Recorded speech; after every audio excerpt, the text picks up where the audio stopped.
Unione di comuni, ma anche unione di associazioni e servizi al cittadino. Come si traduce in questo senso per Marano?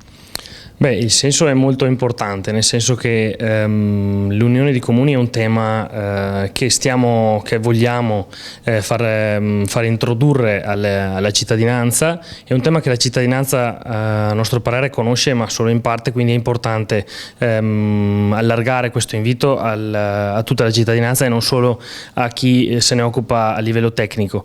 E unione di comuni, che è un argomento appunto su cui la cittadinanza può iniziare a capire per individuare quali sono le potenzialità e i grandi vantaggi che ci possono essere da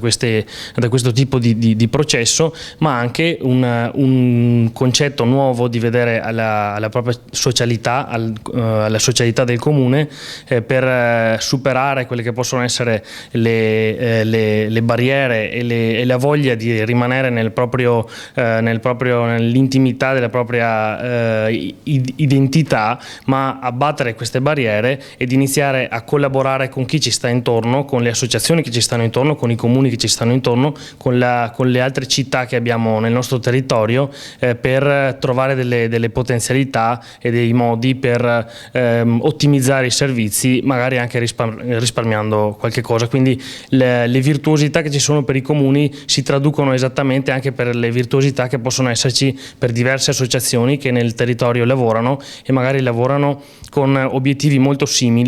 e magari non sanno neanche dell'esistenza l'una dell'altra. Quindi la rete che ci si può aspettare di creare per quanto riguarda i comuni è molto importante anche per quello che riguarda il mondo associativo. ANCI Veneto come può supportarvi in questo? Ma io credo che ANCI Veneto ha un livello di competenze e di potenzialità da mettere in campo che un comune non può che pensare di dover utilizzare, di dover ottimizzare per raggiungere degli obiettivi che onestamente farebbe fatica a raggiungere, nel senso che restando sull'esempio di questo convegno, solo ANCI Veneto può aiutarci a tradurre e a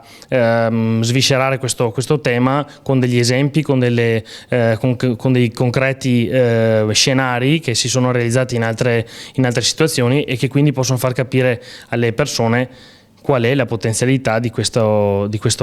processo, del processo dell'unione di comuni. Perfetto, grazie.